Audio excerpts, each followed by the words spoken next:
اللهم صل وسلم وبارك على سيدنا محمد وعلى اله وصحبه اجمعين. ازيكم حبايبي، عاملين ايه؟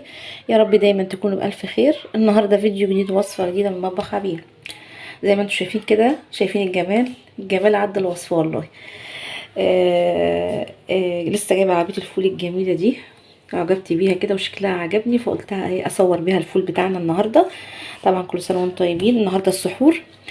فهنعمل مع بعض الفول مدمس، هنعمله بطريقه سهله جدا وبسيطه وما فيهاش اي مشكله. طبعا انت لو عملتيه من بعد المغرب للسحور هتاكلي منه وهتلاقي فول زي الزبده معاكي. بس انا هعمله ايه من الساعه 1 مثلا، يعني يخلص على الساعه 5 ان شاء الله. هو بياخد من 4 ل5 ساعات باذن الله. مقاديرنا ايه النهارده بقى؟ معانا نص كيلو فول، انا نقعان من بالليل وشطفاه كويس جدا.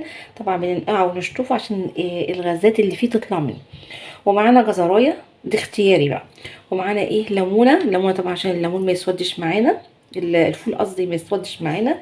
ومعانا طبعا فول مدشوش وعدس اصفر. ومعانا طبعا دي اختياري برضو. معانا نص معلقه كركم، ومعانا معلقه بابريكا دي عشان تتعزز من لون الفول. هو ان شاء الله بيطلع لونه حلو، بس احنا عايزين زي اللي بيطلع زي بتاع عربيه الفول كده. اول حاجه هنعملها طبعا هنجيب دماسه او حله، مفيش مشكله، الموجود عندك اعملي بيه. هنجيب دماسه، انا بس نوصل على نفسنا كده شويه.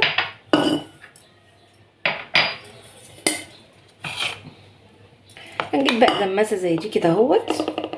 ما عندكيش زي ما قلت لك مش هتقف في اي حله، وهنعمل فيها. وهنجيب بقى الفول بتاعنا وهنحطه في دماسه بالشكل ده كده. طبعا زي ما قلت لكم شاطفينه كويس جدا، اهم حاجه.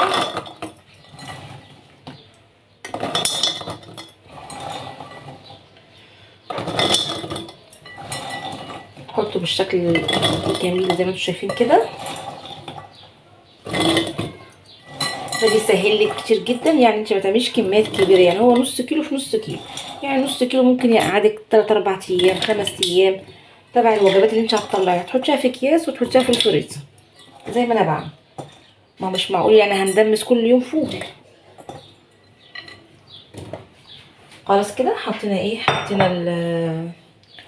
الفول بتاعنا.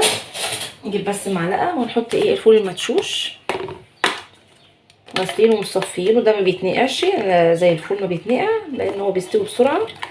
هننزل بالمكونات بتاعتنا دي كده، سهله جدا وبسيطه. قومي بسرعه دلوقتي اعمليه. طبعا الفول اساسي في رمضان، يعني مفيش سحور من غير فول، لان هو اللي بيفضل ثابت في المعده لغايه اخر اليوم،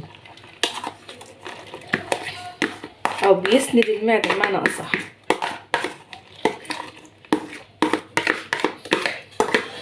ننزل بالفول والعدس بالشكل ده كده. في ناس بقى بتحط دقيق، انا يعني مش مستحبه عندي، لان الفول المدشوش نفسه بينزل، يعني بيبقى فيه سموكيه فيه كده، يعني بينزل في الفول، يعني مش محتاجه لا دقيق ولا حاجه.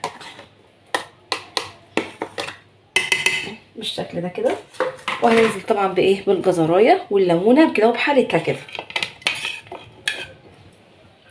وهننزل معلقه الكركم او نص معلقه كركم. وهننزل بالبابريكا.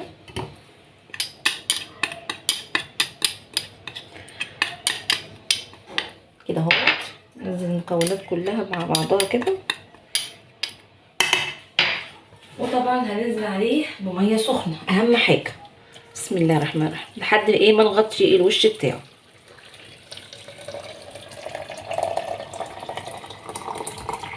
وهنروح بقى نعلق عليه على البوتاجاز، بس نقلب الاول مع بعض كده عشان المكونات كلها تختلط ببعضها.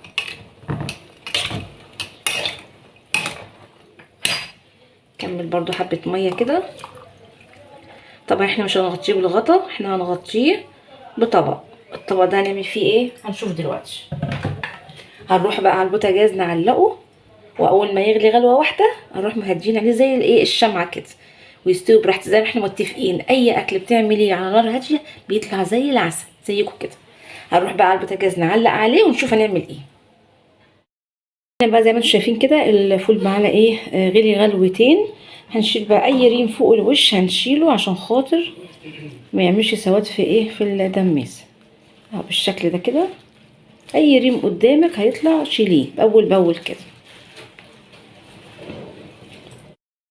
هنا بقى خلاص شلنا الريم اللي فوق الوش كله زي ما قلت لكم. هنجيب بقى ايه طبق وفي ميه زي ده كده، بسم الله كده، ونصلي على الرسول. اللهم صل وسلم وبارك على سيدنا محمد وعلى اله وصحبه اجمعين. في ميه زي دي كده، كل ما الميه تخلص هنزودها تاني. ليه بقى؟ احنا بنزود الفول بميه سخنه، ما ينفعش ميه بارده. ميه بارده هتجرمز لك الفول، مش هيستوي معاكي خالص. دي الميه بدل ما تسخني في كاتل او على البوتاجاز وغاز يخلص وكده ووجع دماغ، لا احنا هنجيب الطبق منه فيه كده، هنحط فيه حبه ميه ونحطه على ايه، على الدماس. يسخن الفول يعوز ميه، نروح مزودين ونروح حاطين ميه تانية ايه برد، مفيش مشكله. هنسيبه بقى بالشكل ده كده لغايه ما يستوي. طبعا هوريكم مراحل التسويه بتاعته اول باول، واوريكم ايه يعني، هقول لكم استوى في كام ساعه. هنسيبه بقى على البوتاجاز زي ما قلت لكم، ونشوف بعد كده نعمل ايه. شكل الفول بعد ما عدى 3 ساعات عليه، بسم الله ما شاء الله، الله اكبر، استوى بالشكل الجميل ده كده. بس فاضل له حاجات بسيطه جدا وهنطفي عليه بقى ونقدم احلى طبق فول شفتوه في حياتكم بجد. ولا شفتوا اللون؟ شايفين الميه بتاعته ما شاء الله، الله اكبر عليها بجد والله، خرافه ملهاش حل. اهو شايفين، بسم الله ما شاء الله، الله اكبر عليه. يستوي بقى، هيعدي عليه مثلا ساعه او ساعه ونص بالكتير قوي، هيكون جاهز الفول. وبعد كده نقدم بقى طبق الفول المعتبر. شايفين كده خلاص الفول بتاعنا بقى زبده، شايفين الجمال بجد والله تحفه. خلاص بقى نطفي عليه خلاص كده، ونحط بقى ايه في نصب ايه، نحط طبق فول كده ونشوف شكله ايه من جوه. بسم الله ما شاء الله، الله اكبر عليه بجد اللون. والاهم حاجه من ده كله انك تنقي الفوله تكون يعني بتستوي على طول. يعني في انواع فول رخيصه فطبعا بتقعد معاكي فتره كبيره جدا، كنت انا بجيبها واتغش فيها. يعني كان الفول بيقعد معايا بالسبع 6 ساعات على البوتاجاز. ده بسم الله ما شاء الله بجد والله، الله اكبر، 4 ساعات، 4 ساعات واستوى معايا بقى زي الزبده زي ما انتم شايفين كده. هنطفي عليه بقى ونحط بقى في الاطباق.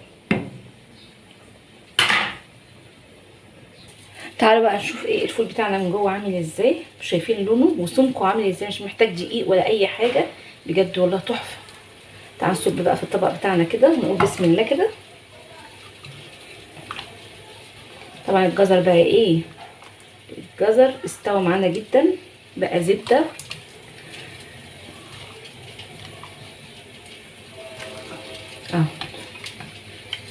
اعمليه لمده اسبوع وريحي دماغك.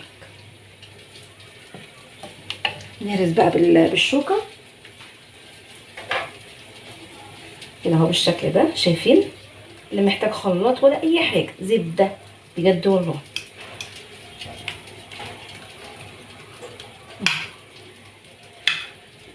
حط بقى معلقه ايه ملح عليها او نص معلقه حسب الذوق كده اهوت. وهنحط كمون. لو هتعمليه بالزبده ولا حاجه ما تحطيش كمون، انا هعمله بزيت بيبقى طعمه جميل جدا. شويه كمون كده عليه.